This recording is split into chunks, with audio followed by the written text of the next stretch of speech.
본 방송에서 제공하는 투자 정보는 투자 판단에 대한 조언입니다. 방송에서 제공하는 주식의 가치, 가격 상승 및 가격 하락에 대해서는 방송사에서 보장하지 않습니다.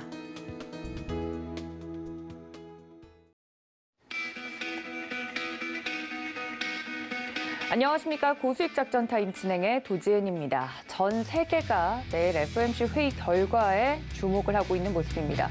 특히 우리 시장 같은 경우는 내일 휴장이기 때문에 적극적인 대응이 좀 어려운 부분이 있는데요. 그렇기 때문에 오늘 장 전에 전략을 잘 잡아야 될 것 같습니다. 오늘 장 그리고 이후에 FOMC 이후 결과에 따른 시장 대응 전략 저희와 함께 세워보시면서 성공 투자하시기를 바랍니다. 자, 간밤에 마무리가 된 뉴욕 증시 상황도 살펴봐야 될 것 같은데요. 이틀 연속 강세라고 합니다. 지금 바로 확인해 보겠습니다. 안녕하세요. 캐스터 박지은입니다. 오늘도 미증시 상황 자세히 짚어드리도록 할 텐데요. 간밤 미증시는 이거래일 연속 반등세를 이어갔습니다. 그동안 낙폭이 과대했던 만큼 반발 매수세가 최근에 계속해서 유입이 되고 있는 건데요.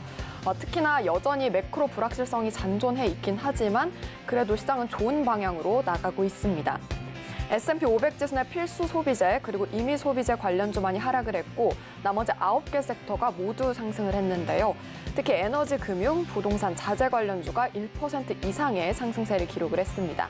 자세한 마감 상황 살펴보도록 하겠습니다. 먼저 다우존스는 0.2% 올랐고요. 나스닥이 0.22% 강보합권, 그리고 S&P 500이 가장 3대 지수 중에 많이 오르는 모습이 나타났습니다. 하지만 강보합권 내의 시세가 분출이 되기도 했고요. 자세한 기술주 흐름 이어서 살펴보도록 할까요?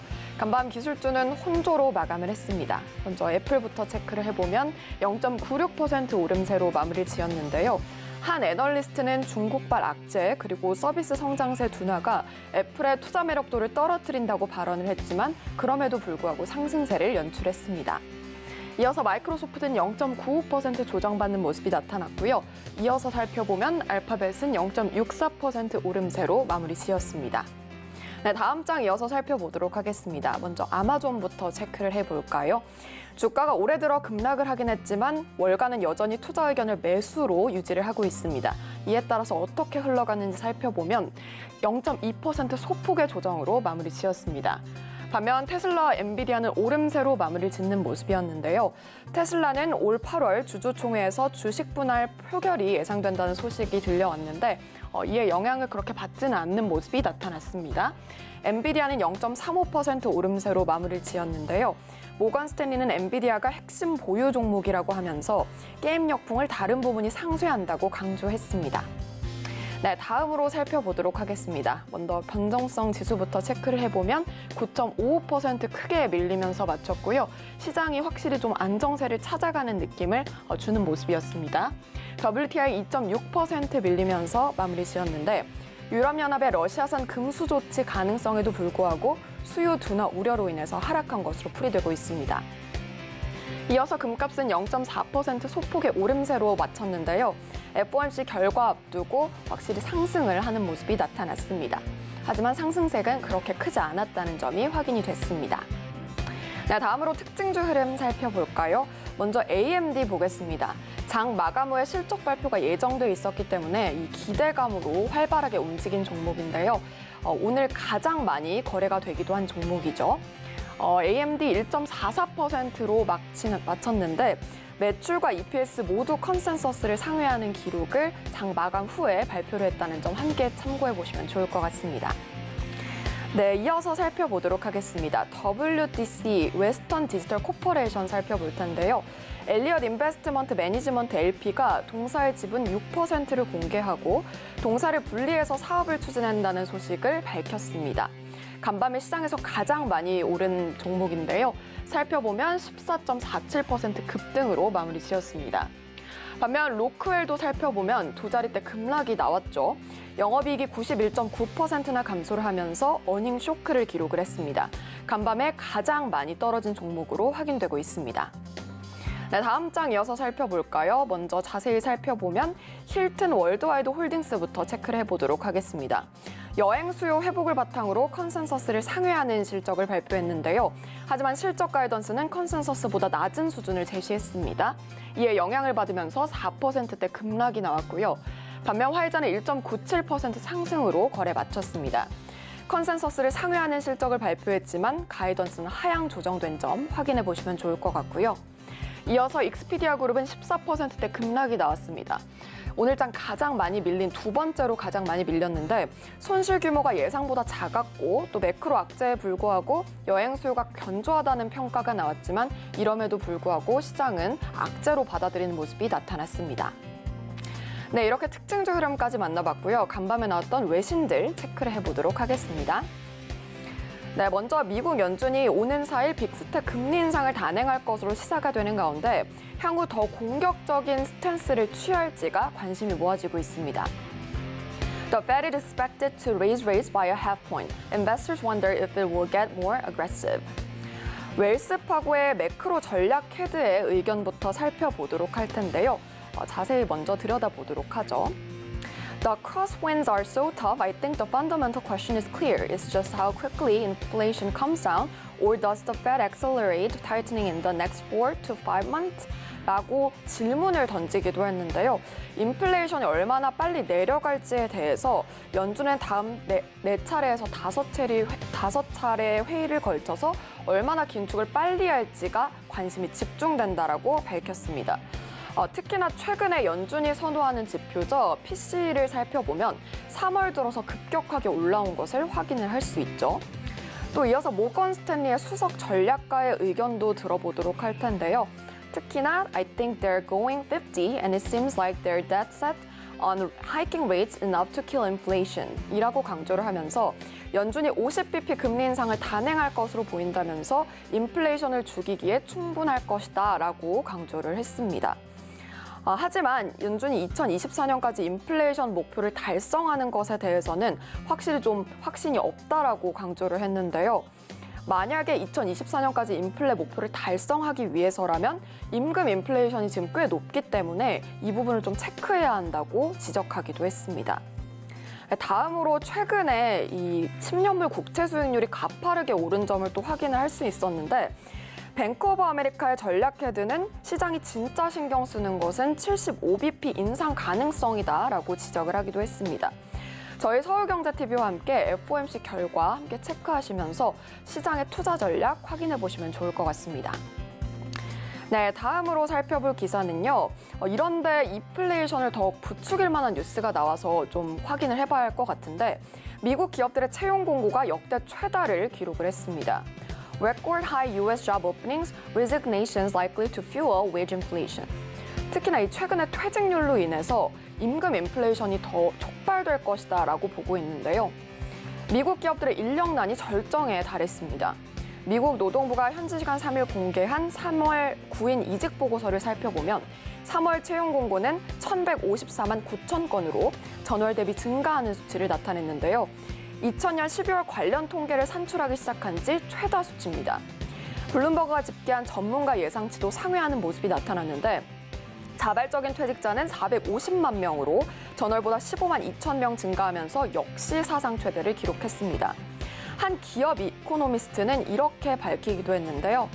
For the economy, this points to another strong jobs report on Friday, and for workers, this means continued strong wage increases, especially for those who change jobs. 라고 강조를 했는데 하지만 이 관련해서 노동 시장을 냉각시키려는 연준이 수개월 동안 영향력을 얻지 못할 것이라는 점을 감안할 때 현재 상황이 올해까지는 계속될 것으로 보고 있습니다. 또 다음으로 살펴볼 의견도 보면요. 일단 가장 문제가 되는 점은 Traditionally, the Fed has concentrated on unemployment as a measure of the number of workers who can find jobs. 라고 밝히면서 그동안은 연준의 단기 목표가 좀 다른 방향으로 포커스가 돼 있었는데 이번에 단기 정책 목표는 노동에 대한 과잉 수요를 줄일 수 있는 만큼 총 지출의 속도를 줄이는 것이라고 강조를 했습니다. 가뜩이나 두드러지고 있는 이 임금 인플레이션이 과연 어떻게 추이가 흘러갈지 저희 서울경제TV와 함께 체크해 보시죠. 네, 마지막 기사 살펴보도록 하겠습니다. 이 제프리스가 의견을 내놨는데요. With interest rates rising, it's time to focus on Mang stocks instead of FANG, according to Jefferies. 연준의 금리 인상에 빵 주식보다 망 주식을 보유해야 한다는 의견을 내놨습니다. 특히 공격적인 금리 인상 기조가 이어지면서 망 주식에 좀 더 집중하라고 밝힌 건데요. 특히나 이 망주식은 마이크로소프트, 애플, 엔비디아 그리고 구글을 포함하는 주식을 뜻합니다. 다비 전략가는 대차대조표의 건전성 그리고 잉여 현금 수익률로 인해서 망그룹을 선호한다고 밝혔는데요. 앞으로 이 황그룹에 대해서는 확실히 좀 충분히 경제가 흘러갈 때까지 좀 보류를 해야 한다고 밝혔고 시기상조라면서 앞으로는 망주식을 선호할 거라고 밝히기도 했습니다. 관련해서 기술주 투자에 참고해 보시면 좋을 것 같습니다. 지금까지 시황과 외신 만나봤습니다. 네, 뉴욕 증시 상황까지 살펴보고 왔습니다. 외신들까지 여러분들 함께 체크를 해봤는데요. 관련돼서 국내 증시 작전 짜는데 도와주실 전문가님 바로 모셔보도록 하겠습니다. 첫 번째 전문가님 루크투자연구소의 임순지 대표님 모셔보도록 하겠습니다. 대표님 안녕하십니까? 네, 안녕하십니까? 네, 반갑습니다.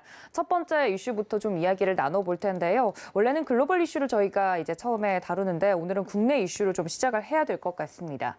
대통령직 인수위원회가 새 정부에서 추진할 6대 국정 목표와 110대 국정 과제를 발표를 했는데요.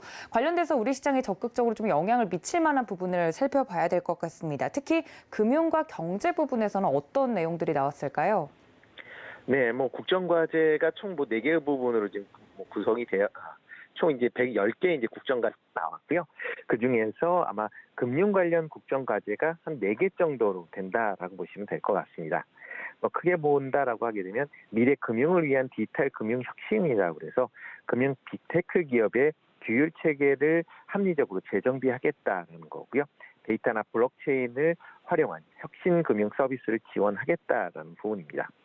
또 하나 부분이 이제 디지털 자산 인프라 및 규율 체계 구축이라는 부분인데요. 디지털 자산 기본법을 제정을 통해서 가상 자산에 성장할 수 있는 제도적 환경을 조성을 하겠다라는 거고요. 또 하나가 이제 그 디지털 자산에 대한 해킹, 시스템 오류를 대비한 보험 제도 도입, 그다음에 부당거래, 수익 환수 등 이용자 보호와 시장 활성화 대책을 하겠다라는 겁니다. 그리고 또 하나가 이제 자본시장 혁신과 투자 신뢰 제고로 모험 자본 활성화라는 부분인데요. 자본시장 공정성 제고를 통한 투자자로부터 신뢰받는 시장 구축, 그다음에 과세제도 합리화, 그다음에 공매도 개선, 내부자 거래 규제 강화 등을 이제 추진하겠다라는 겁니다. 마지막으로 금융 소비자 보호 및 권익 향상이라고 해서 금융 제도 개선으로 일단 이용하기 편리한 금융 환경을 조성을 하겠다라는 부분입니다.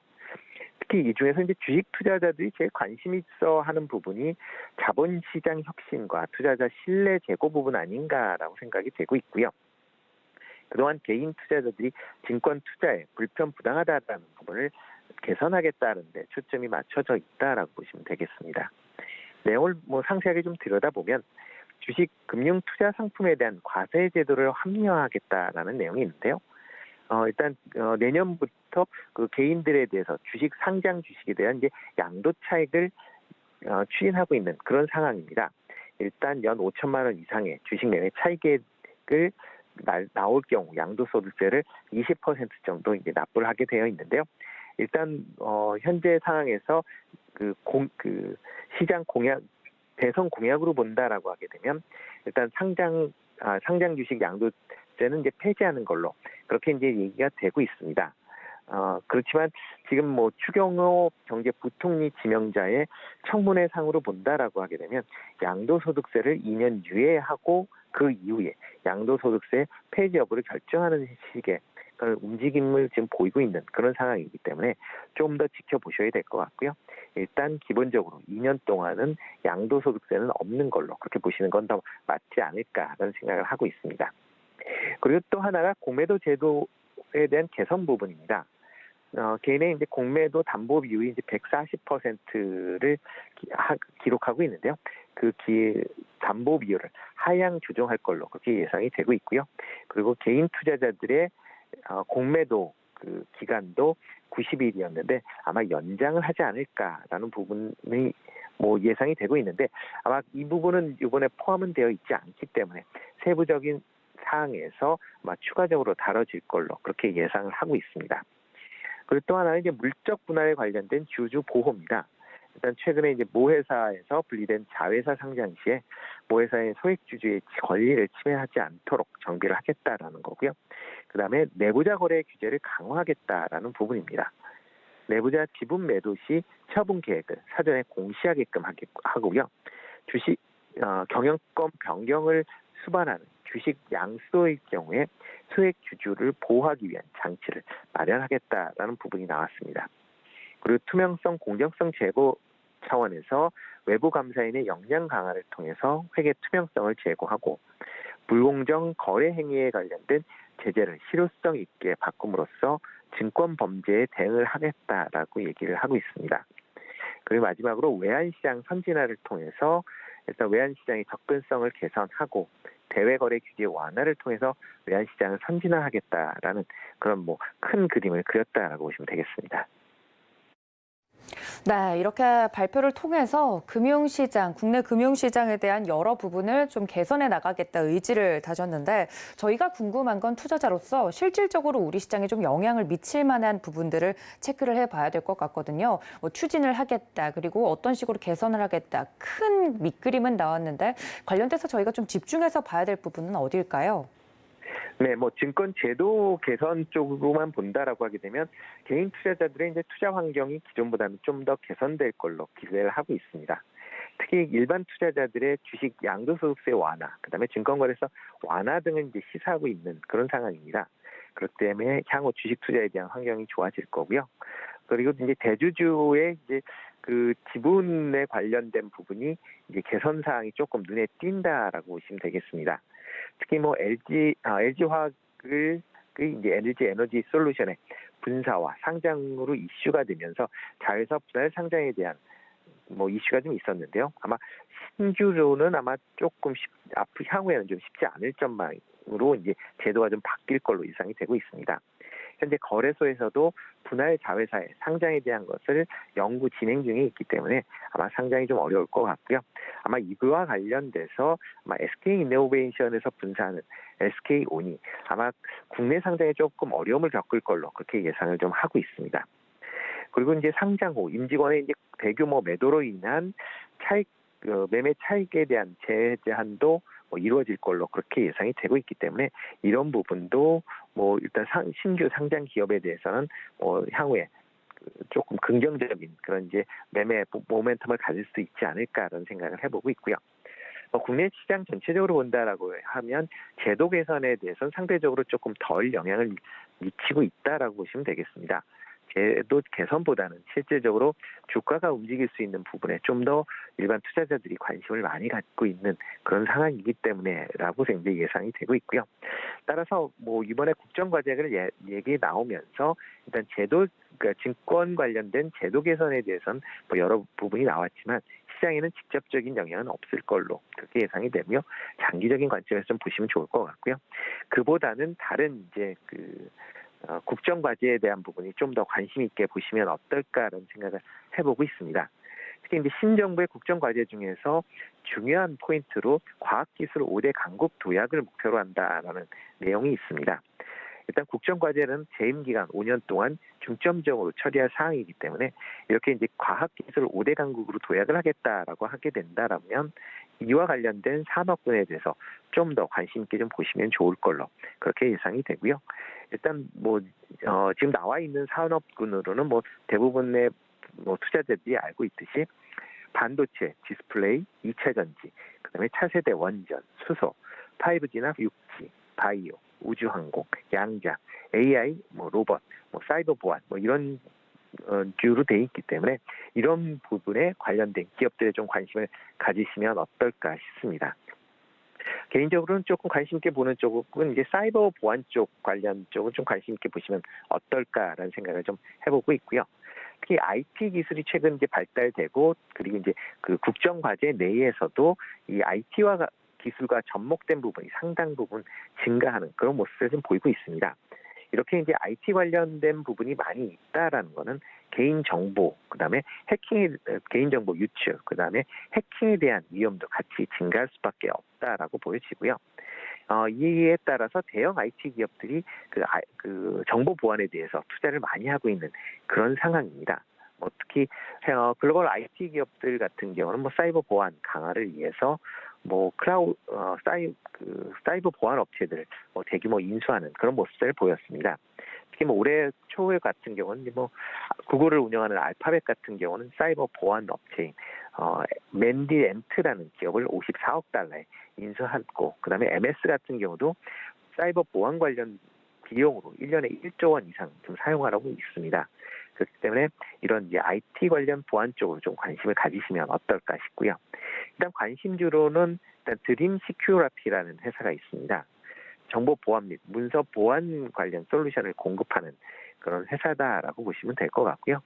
최근 들어 이제 다양한 블록체인 인증 사업에도 지금 참여를 하고 있는 그런 모습을 보이고 있습니다.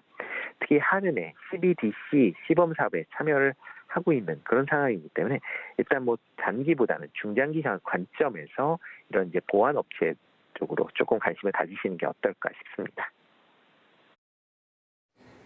네, 관련돼서 또 특별히 관련돼서 투자를 하겠다라고 하는 부분에 대해서는 집중적으로 볼만하겠다 이야기를 해드렸고, 관련돼서 관련주까지 이야기를 또 해드렸으니까 혹시 종목을 어떤 종목을 봐야 될지 궁금하다 하시는 투자자분들은 이 점까지 같이 챙겨가 주시면 좋을 것 같습니다. 자, 그렇다면 이야기가 나왔던 부분 중에 공매도 이야기를 안 할 수 없을 것 같습니다. 개인 투자자를 참 많이 괴롭히는 제도 중에 하나였기 때문에 좀 개선이 되지 않을까 하는 기대감이 올라오고 있는데요. 최근 이 공매도 때문에 또 힘들었던 종목 이야기를 해봐야 될 것 같습니다. LG 디스플레이가 타겟이 돼서 또 고생을 했다 이야기가 나오고 있는데, 최근 한 달간 16.7% 급락했다는 내용들도 나오고 있습니다. 이 공매도 전면 재개 방안을 검토하겠다 이야기를 하면 이렇게 좀 피해를 보는 종목들도 개선이 될지도 궁금한데요. 네, 일단 뭐 6월 달에 지금 공매도를 전면 허용할 걸로 지금 예정은 되어 있습니다. 코로나 확산에 따라서 증시가 지금 공매도를 전면 금지시켰다가 작년에 코스피 200과 코스닥 150 지수에 포함된 기업들에 대해서 공매도를 허용을 했고요. 6월부터 이제 여타 종목에 대한 이제 공매도도 같이 허용이 될 걸로 그렇게 예상이 되고 있습니다. 뭐 일반 투자자들이 공매도에 대해서 상당히 이제 불신을 많이 갖고 있는 건 뭐 사실입니다. 특히 본인이 갖고 있는 종목에 이제 공매도를 통해서 이제 상승을 제한하면서 일단 어떻게 보면 재를 뿌린다라고 보통 이제 표현을 하는데요. 그만큼 이제 그 수익을 줄일 수 있다라는 것 때문에 좀 싫어하시는 경우들이 많이 있습니다. 특히 외국인들의 이제 불법 공매도 등을 통해서 이제 불건전하게 돈을 번다라는 인식이 강하신 그런 상황이고요. 그러다 보니까 기울어진 운동장에 대한 비판도 많은 그런 상황으로 알고 있습니다. 하지만 공매도 관련돼서 되는 대부분의 종목들은 일단 기업 실적에 대한 우려가 있다라고 보시면 더 맞지 않을까 싶습니다. 일단 기업들은 기업의 좋은 부분만을 발표하기 때문에 개인 투자자 입장에서 보면 기업에 제대로 된, 특히 나쁘게 나오는 그런 기업에 대한 정보는 취득하기가 상대적으로 좀 어렵다라고 보시면 될 것 같고요. 만약 이런 공매도가 만약 많이 발생을 한다라고 하게 되면 이런 기업의 안 좋은 부분이 어떤 것인가를 한번 투자자 입장에서도 합리적으로 생각해 볼 수 있는 그런 상황이다라고 보시면 될 것 같습니다. 그렇기 때문에 공매도는 증권시장에서 반드시 필요한 그런 제도 중에 하나다라고 보여질 것 같고요. 특히 시장이 과열됐을 때 투자 심리를 안정화시켜주는 가장 큰 역할을 하고 있다라고 보여집니다. 다만 이제 개인 투자자들에게 불평등하게 이제 운영이 되고 있는 제도이기 때문에 관련된 제도의 손질은 이제 필요한 상황이고요. 아마 불법 공매도에 대한 부분 엄벌을 처한다거나 대주 기간, 대주 담보 비율의 개선 등은 아마 있을 걸로 그렇게 예상이 되고 있습니다. 특히 이제 이렇게 공매도 제도는 이제 국내 증시가 이제 선진국 지수에 이제 편입을 하기 위한 계속 이제 노력을 하고 있는 그런 상황입니다. 특히 이제 정부에서도 MSCI 선진국 지수에 편입을 하기 위해서 현재 준비 중인데요. 그 MSCI 선진국 지수에 편입을 위해서는 공매도가 반드시 이루어져야 된다라고 보시면 되겠습니다.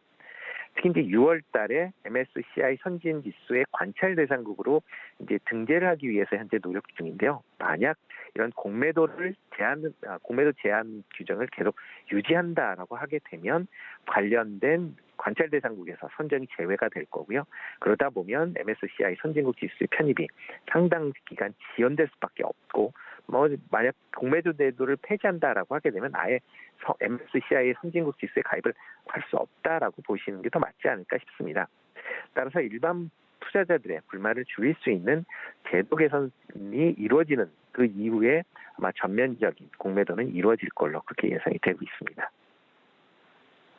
네, 관련돼서 우리 시장에 미칠 영향까지 좀 체크를 해봤습니다. 두 번째 이슈로 좀 넘어가 보겠습니다, 대표님. 4월 소비자 물가 상승률이 심상치가 않다 이야기가 나오고 있습니다. 지금 FOMC 회의 결과를 좀 앞두고 관망세가 짙은데 이 소비자 물가 상승률이 2008년 금융위기 이후 최고 수준이라고요? 네, 맞습니다. 전일에 이제 발표가 됐죠. 4월 소비자 물가 지수가 4.8%를 상승을 했습니다. 이건 이제 금융 위기 이후에 최대 상승치다라고 보시면 될 것 같고요. 특히 이제 체감 물가로 불리는 생활 물가 지수도 5.7%를 올랐습니다. 그래서 2008년 8월 이후에 13년 8개월 만에 최고치를 기록을 했고요. 특히 외식 물가가 6.6%를 올랐습니다. 이거는 1998년 4월, 그러니까 IMF 때 위기 이후에 가장 높은 수치로 올랐다라고 보시면 될 것 같습니다. 이렇게 이제 물가 상승률이 높게 올랐었던 가장 큰 이유는 국제 원자재 가격 상승이 가장 큰 원인이다라고 보시면 될 것 같고요. 우크라이나 러시아 전쟁에 대한 피해가 본격적으로 이제 국내 시장에 반영되기 시작했다라고 보시면 될 것 같습니다. 이렇게 이제 원자재 가격 상승의 영향이 전체 물가 상승률의 한 85%를 차지한다라고 보여지는데요. 그 이유는 이제 석유류 제품 가격이 34.4% 상승을 했고요. 그다음에 가공식품을 비롯한 이제 공업 제품 가격이 7.8%, 그다음에 외식비도 조금 전에 말씀드렸듯이 6.6% 상승한 영향이다라고 보시면 되겠습니다. 여기에 최근 원화 약세로 인해서 이런 그 수입 물가가 좀 더 급증을 하는 그런 모습입니다. 전일 원달러 환율이 1267원에 끝났는데요. 이러다 보니까 최근 일주일 사이에 30원 이상 급등을 하면서 향후 수입 물가 압력을 좀 더 크게 작용할 걸로 그렇게 예상이 되고 있습니다. 특히 이렇게 이제 원화 약세가 장기간 이어진다라고 하게 되면 최근에 수입 원자재 가격 상승에 맞물려서 관련된 그 제품 가격의 상승세도 좀 더 이어질 걸로 그렇게 예상이 되고 있고요. 아마 이제 현재와 같은 물가 상승률 추세가 이어진다라고 하게 되면 지금보다 더 높은 물가 상승률도 예상이 되고 있습니다. 특히 국제 원자재 가격 상승세가 상당 부분 지속이 되고 있는 그런 상황이고요. 그중에서 특히 곡물 가격의 상승세가 최근 두드러지는 그런 모습들을 보이고 있습니다. 전쟁에 따라 러시아, 우크라이나의 곡물 수출이 사실상 중단되고 있는 그런 상황이고요. 특히 남미와 북미의 기상 이변으로 인해서 곡물 작황이 부진할 것이다라는 뉴스가 겹치면서 최근 곡물 가격 상승세를 이끌고 있습니다. 특히 전쟁 장기화로 인해서 이런 추가적인 공급이 상당 부분 제한된다라는 측면에서 하반기 물가 상승이 좀 더 이어질 걸로 예상이 되고 있고요. 특히 신정부가 코로나 회복을 위해서 지금 추경을 현재 준비 중에 있습니다. 최근과 같이 이렇게 물가 불안 국면에서 이런 추경을 한다라는 건 추가적으로 시중에 유동성을 공급한다라고 보시면 될 것 같고요. 그렇기 때문에 이런 이제 금리나 이제 물가 상승 불안이 계속 이어질 걸로 그렇게 예상이 되고 있습니다. 다만 이제 추경 규모가 예상 50조 원보다는 작은 30조 원 수준으로 줄어든다라고 얘기는 하고는 있지만 그래도 시장에는 불안 요소로 작용을 한다라고 보시면 될 것 같고요. 특히 이제 물가 상승에 따라서 임금 상승이 동반되는 그런 이제 양상이 하반기 이후에 좀 더 본격화되지 않을까라는 생각을 해보고 있습니다. 따라서 이런 걸 종합적으로 감안한다라고 하게 되면 아마 올해 물가 수준은 정부에서 목표로 하고 있는 3%대가 아닌 5% 가까이 상승할 수도 있다라는 그런 이제 우려도 같이 보시면 좋지 않을까 싶습니다. 네, 이렇게 물가 상승률이 가파른 부분을 봤을 때 정말 연준이 이 인플레이션 문제를 잡기 위해서 골머리를 썩고 있다라는 부분에서는 공감이 가고 있는 것 같습니다. FOMC 회의 결과를 좀 앞두고 있기 때문에 이 소비자 물가 상승률에 대해서도 다시 한번 이슈로 짚어봤고요. 저희가 시간 관계상 오늘장 전략을 좀 바로 여쭤봐야 될 것 같습니다. 그렇다면 FOMC 회의 결과 저희 앞두고 있는데 관망세가 짙을 것으로 예상이 됩니다. 오늘장 작전 어떻게 짜볼까요, 대표님? 네, 일단 FOMC 회의를 일단 내일 앞두고 있고요. 그다음에 또 내일이 어린이날의 휴장입니다. 그렇기 때문에 아마 시장 관망 분위기가 좀 더 강하지 않을까라는 생각을 좀 해보고 있습니다. 다만 이제 전일 미국 3대 지수 하고 그다음에 필라델피아 반도체 지수가 상승 마감으로 끝났기 때문에 국내 증시도 그렇게 나쁜 그런 흐름은 아니지 않을까라는 생각이 들고요. 특히 장 종료 후에 실적을 발표한 AMD나 스타벅스가 예상보다 좋은 실적을 발표하면서 관련된 기술주 중심으로 강한 좀 흐름세가 보이지 않을까라는 생각을 해보고 있습니다. 또 하나가 이제 신정부의 국정과제가 발표함으로써 관련 수혜주에 대한 관심세가 오늘도 커지지 않을까 싶습니다. 이런 수혜주 중에서 모든 게 다 올라간다라기보다는 그중에서 실적이나 기술력이 있는 기업 중심으로 조금 관심 있게 보시면 어떨까라는 생각을 해보고 있고요. 지수는 여전히 2,600에서 2,750선의 박스권 장세가 예상되고 있습니다. 그렇기 때문에 이 박스권 내에서 일단 등락을 통한 그런 매매를 하시거나 아니면 지금 전일도 2,700포인트대를 일단 넘어간다라고 하게 되면 주식보다는 현금 비중을 조금 늘리시는 그런 전략이 아직까지는 좀 유효하지 않을까라는 생각을 해봅니다.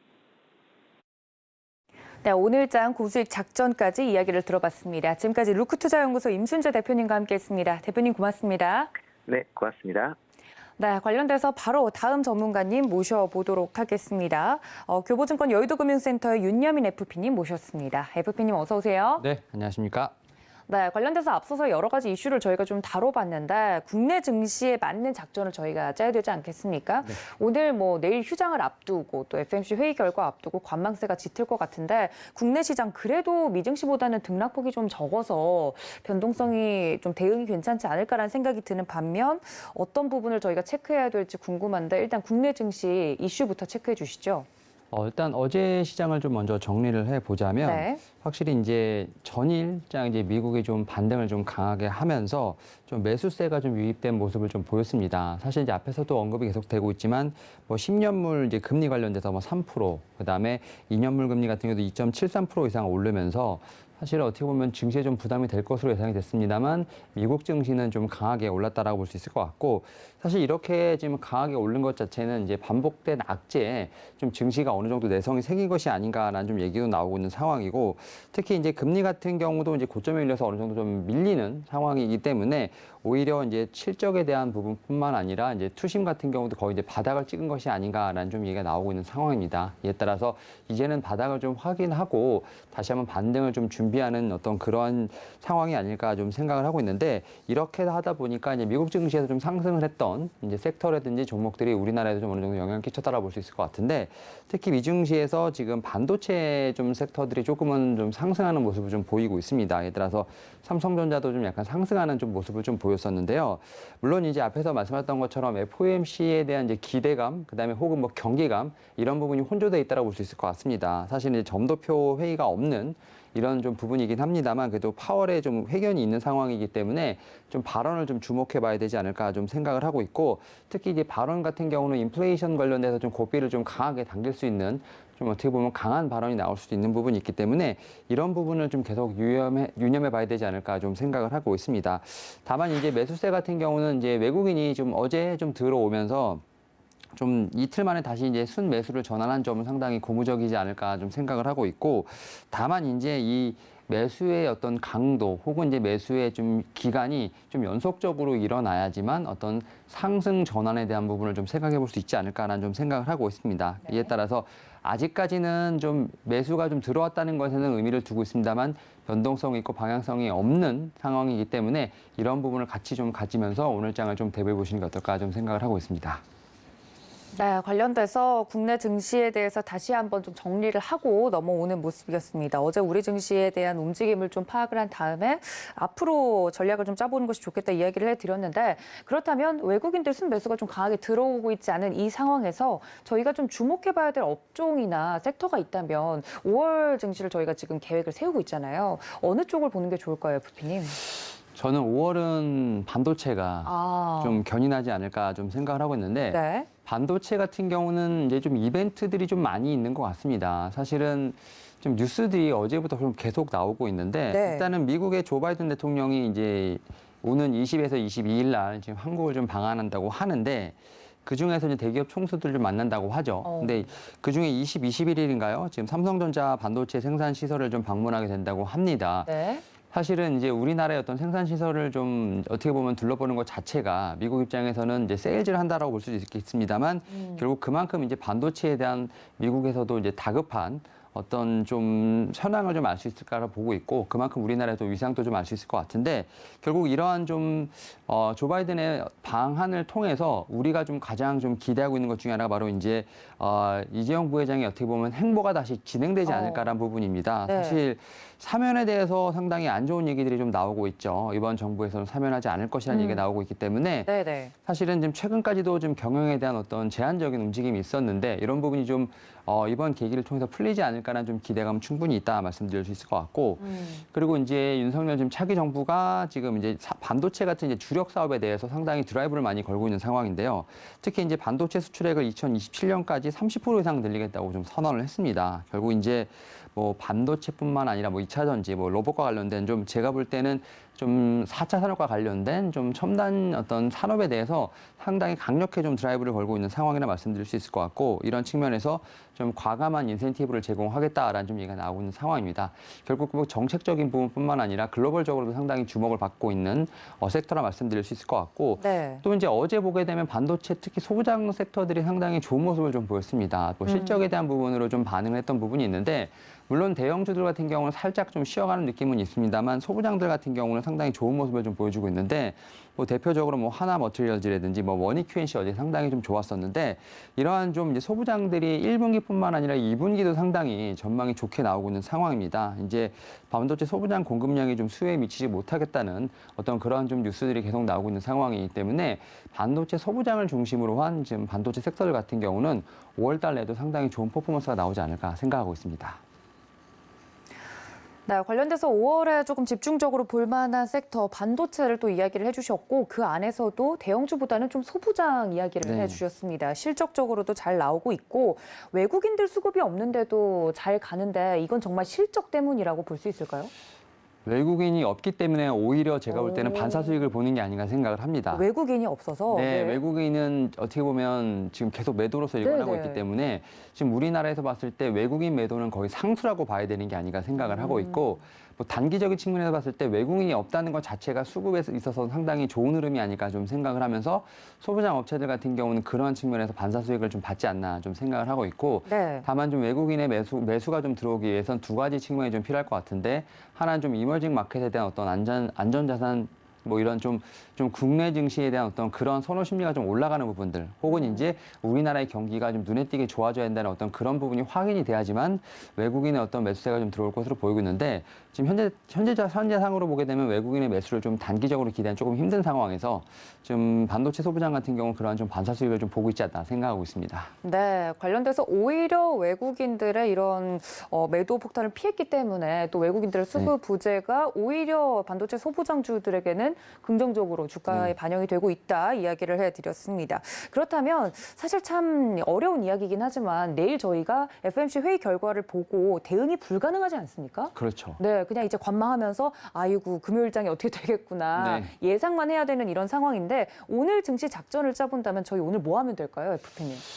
일단 저는 뭐 오늘 좀 일단은 관망의 포지션을 좀 가는 게 어. 좋지 않을까 좀 생각을 하고 있는데 사실 이제 앞에서 이제 소형주를 좀 말씀드렸으니까 대형주 좀 말씀을 드려보면 사실 삼성전자, 한국의 삼성전자, 대만의 TSMC 어떻게 보면 좀 나라를 대표하는 좀 대형주인데 올해 낙폭이 좀 상당히 큽니다. 네, 어떡하죠? 삼성전자 같은 네. 경우는 14% 이상, 그 다음에 TSMC도 12% 이상의 좀 낙폭이 나왔는데 실적을 보게 되면 어닝 서프라이즈 수준이죠. 뭐 네. 삼성전자, SK하이닉스 지금 상당히 다 실적이 서프라이즈가 좀 나왔는데 그럼에도 불구하고 지금 주가는 좀 반대로 가고 있다는 점에서 봤을 때 반대로 말을 하자면 실적은 좋은데 지금 낙폭 과대기 때문에 그만큼 시황이 좋아진다고 하면 반등의 폭도 커질 수 있는 여력이 있다고 볼 수 있을 것 같습니다. 다만 최근에 제가 삼성전자도 그렇고 네. 달러 차트도 그렇고 200주 선에서 좀 수급이 좀 의미 있게 좀 들어오면서 좀 반등을 좀 시도하고 있다는 점에서 봤을 때 제가 볼 때는 이런 부분이 연속성을 좀 가지려면 뭐 FOMC에 대한 어떤 회의 결과가 좀 나온 이후에 좀 스탠스를 봐야 되지 않을까 좀 생각을 하고 있고 뭐 최근에 좀 외국인의 매도가 좀 진정된 정도라고 보시면 될 것 같습니다. 아직까지는 뭐 매도가 멈췄다라고 볼 수는 없을 것 같고 이에 따라서 단기적으로는 변동성에 대한 부분을 계속 좀 염두에 두시면서 제가 볼 때는 시장을 바라봐야 되지 않을까 좀 생각을 하고 있고 뭐 달러 강세 같은 경우는 어느 정도 마무리가 돼야지 수급에 대한 개선이 이루어질 수 있는 부분이 있기 때문에 이런 부분에서 상당히 좀 유념해 보셔야 될 것 같은데 그래도 좀 매수 매도의 어떤 트레이딩에 대한 부분을 좀 하시고자 하신다면 앞에서 말씀드렸던 좀 실적 가시성이 좀 상당히 뚜렷한 그러면서도 어떤 수급에 봤을 때 외국인의 좀 매도가 많이 없는 좀 그런 좀 섹터 종목들을 좀 보시는 게 어떨까 좀 생각을 하고 있고 특히 5월달 같은 경우는 좀 반도체 소부장에 좀 집중해 보시는 게 어떨까 좀 말씀을 좀 드려보도록 하겠습니다. 네, 관련돼서 이제 봐야 될 부분들에 대해서 좀 정확하게 이야기를 해주셨는데 일단 오늘은 관망을 하는 것이 좋겠다. 무언가를 열심히 하려고 노력하지 않겠습니다. 네. 관련 결과가 어떻게 나오는지에 따라서 중요하기 때문에 이 부분까지 짚어드렸습니다. 자, 지금까지 교보증권 여의도금융센터 윤여민 FP님과 함께했습니다. FP님 고맙습니다. 네, 감사합니다.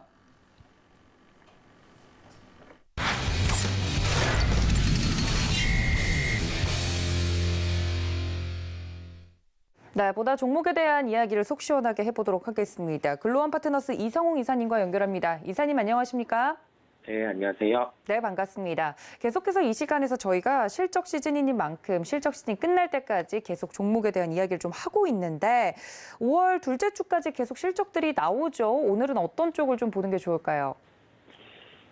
네, 실적이 발표되는 기업들의 실적 추이를 보면 예상치를 상회하는 실적들이 상당히 많이 나오고 있습니다. 한 60% 이상 정도의 기업들이 예상치를 상회하는 실적을 발표를 하고 있고요. 이렇다 보니 저희가 지수랑 연결을 해볼 때도 불확실성이 크지만 시장은 덜 빠지고 있는 그러한 경우라고 볼 수가 있겠습니다. 단적으로 실적 추이를 살펴볼 때는 예상치 대비해서 실적이 어느 정도 상회하는지 그 여부를 체크를 해볼 필요가 있겠고요. 반대급부로 예상치 대비 실적이 못 나온 기업들 같은 경우는 다음 분기까지 연속될 수 있는지 그 여부를 체크를 할 필요가 있겠습니다. 오늘 또한 실적이 발표된 하나의 기업을 말씀을 드리겠고요. 이게 다음 분기까지 실적이 연속될 수 있는지 여부까지 함께 말씀드리겠습니다. 네, 당연히 투자자분들은 내가 가지고 있는 종목의 실적 발표일을 체크를 하고 실적이 어떻게 나올지 체크를 하실 것 같은데 이게 또 연속적으로 실적이 좋게 나와야 의미가 있다 말씀을 드리고 있습니다. 관련돼서 오늘 종목 어떤 종목일까요? 네, 오늘 말씀드릴 종목은 기판 사업을 영위하는 심텍을 말씀드리겠습니다. 전일 장 마감 후에 실적 발표를 했는데 영업이익은 839억 원으로 전년 동기 대비해서는 447%, 저번 분기 대비해서는 8%의 증가하는 수치의 실적을 발표했습니다. 시장 예상치 대비해서 저번 분기 대비해서는 16% 정도를 상회하는 실적을 발표했는데요. 이 부분과 관련해서 매출액 같은 경우도 실적보다 좋은 측면을 저희가 확인을 할 수 있었고 이익 측면에서는 매출액보다 더욱 나은 실적을 발표했습니다. 일단 전방 산업이 좋은 상황에서 환율 측면에서도 긍정적인 실적의 보탬이 되었고요. 세부적으로 봤을 때 이 제품, 구체적인 제품, 메모리형 패키지 기판 부분에서 수급이 타이트하다 보니까 즉 수요 같은 경우는 많은데 공급은 제한적인 상황이다 보니까 가격 조건에서 유리하게 기업에게 작용을 했고 이 부분이 영업이익 측면에서도 긍정적인 영향을 미친 것으로 보입니다. 근데 통상 그 기판 사업 같은 경우는 마진이 낮았다가 본격적으로 마진이 발생하는 구간이고 이제 영업 레버리지까지 함께 발생하는 구간입니다. 영업이익률이 20%대까지 올라온 상황이고요. 이 부분에서 다음 분기까지 연속될 수 있는 이유는 지금 그 스마트폰 부분이라든지 PC 쪽 같은 경우는 수요가 아직 뚜렷하게 올라오고 있지 않은 상황인데 메모리형 부분, 그 패키지 기판 부분에서 말씀드린 것처럼 뭐 수급이 좋은 상황이고 여기에 플러스돼서 지금 좋지 않은 스마트폰이라든지 PC 수요 부분까지 올라와 준다고 하면은 실적은 연속해서 좋을 가능성이 높겠습니다. 최근 기판 업종들의 주가 같은 경우는 시장 대비 강한 모습이었고, 심텍 같은 경우는 이제 주가가 기판 중에서도 1분기 실적이 안 나온 종목이다 보니까 기대감이 반영된 구간이 아닐까 생각을 할 수 있는데, 올해 실적을 대입해서 주가 수익 비율을 도출을 해 본다고 하면은 7배 수준을 하회를 하는 구간이거든요. 그렇다 보니 저희가 성장이 될 수 있는 업종 중에서 기판 업종은 1분기 실적이 긍정적이었고 2분기까지 이어질 수 있는 요인이 제품적인 측면, 그 다음에 마진적인 측면에서도 일회성이 아니다 보니 지금 접근을 하셔도 되고, 그 다음에 올해 주도 업종군 하나로 지속될 가능성이 높다 보니 현재 관점에서도 계속 관심을 가지고 살펴봐야 한다는 결론이겠습니다. 네, 상반기 내내 좋은 실적을 발표를 하고 있는 종목들 중에 심텍 오늘은 특징주로 꼽아서 이야기를 해드렸습니다. 2분기까지 좋을 것으로 예상이 된다고 하네요. 이전까지 여러분들 체크해 주시면 좋을 것 같고요. 두 번째 이슈로 넘어가 보도록 하겠습니다. 어제부터는 실외에서 이제 마스크를 쓰지 않아도 될 정도로 리오프닝 관련된 주들에게는 긍정적인 소식들이 나오고 있는데요. 확진자 수도 많이 안정세에 접어들었다 이야기들이 나오고 있습니다. 리오프닝 관련주 사실 지금에라도 좀 보면 좋지 않을까 하는 분들이 많으실 것 같은데 이쪽에서 혹시 볼만한 이슈나 종목이 있다면 소개해 주시죠. 네, 리오프닝과 관련해서 여행이라든지 항공, 그다음 엔터, 화장품 이런 기업들이 부각이 되는데 전일 하나투어 실적 발표가 있었습니다.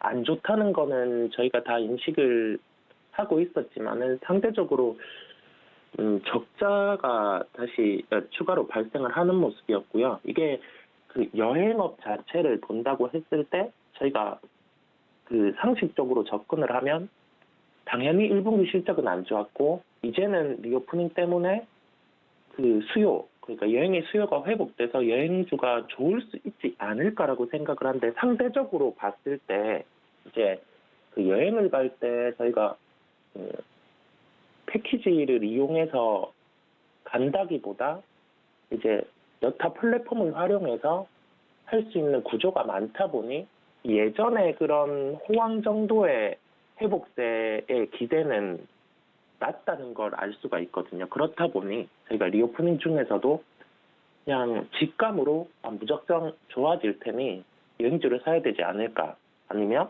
항공주를 사야 되지 않을까, 그런 시각은 버리고 이제 다시금 바뀐 환경에서 다시금 리오프닝과 연결해서 살펴볼 필요가 있겠습니다. 네, 그럼 관련돼서 특징주도 궁금해지는데요. 어떤 종목을 준비해 주셨을까요? 네, 오늘 특징주는 CNC 인터내셔널을 말씀드리겠습니다. 색조 화장품 ODM 기업인데요. 화장품 관련해서는 리오프닝과 밀접하기도 하고 이제 마스크를 벗는 그런 환경에서 먼저 수혜가 될 수가 있겠습니다. 해당 기업 같은 경우는 립스틱이라든지 립틴트 제품의 매출 비중이 60%고요.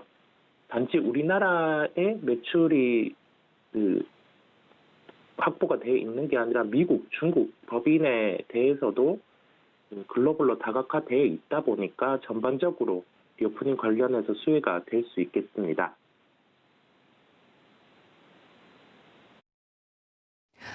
네, 관련돼서 CNC 인터내셔널 이야기를 해드렸습니다. 화장품 관련주들은 저희 방송 통해서도 여러 가지 종목들을 좀 이야기를 해드렸었는데 오늘의 특징주 CNC 인터내셔널이라는 점 여러분들 기억해 주시면 좋을 것 같고요. 그렇다면 오늘장 전략은 저희 어떻게 짜보는 게 좋을까요, 이사님?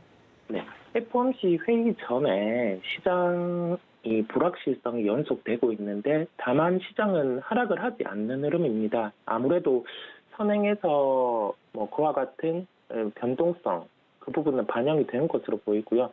일단 투자 관점에서 봤을 때는 일단은 기존의 관망 시점에서 이제는 주식을 서서히 늘려도 되는 구간으로 보이고요. FOMC 회의 같은 경우를 한 번 더 확인할 필요가 있다고 말씀드리는 이유가 이제 파월의 그러한 발언에 따라서 시장이 한 번 더 변동성이 있을 수 있기 때문입니다. 그렇다 보니 휴일을 앞둔 우리나라 시장 아주 부정적인 측면으로 볼 필요는 없지만은 불확실성이 존재한다는 점에서 오늘 시장 같은 경우 한 번 더 확인하고 가는 측면으로 대응할 필요가 있겠습니다. 네, FOMC 회의 결과를 앞두고 오늘장 작전까지 이야기를 나눠봤습니다. 지금까지 글로원 파트너스 이성웅 이사님과 함께했습니다. 이사님 고맙습니다. 네, 감사합니다. 네, 이렇게 어린이날을 또 하루 앞두고 FOMC 회의 결과를 기다리고 있는 시장 속에서 고수익 작전을 짜봤습니다. 장중의 매매 시그널은 저희가 다음 프로그램에서 잡아드리고 있으니까 끝까지 함께해 주시면 감사하겠고요. 본 방송에서 제공해드린 정보는 투자 판단에 대한 조언일 뿐 해당 주식의 가치나 수익률을 보장하고 있지 않다는 말씀과 더불어서 내일 시장은 휴장을 하지만 저희 프로그램은 특집 프로그램을 또 준비를 했으니까 그것까지 많은 시청 부탁드리도록 하겠습니다. 저는 잠시 뒤에 다시 돌아올게요. 시청해 주신 여러분 고맙습니다.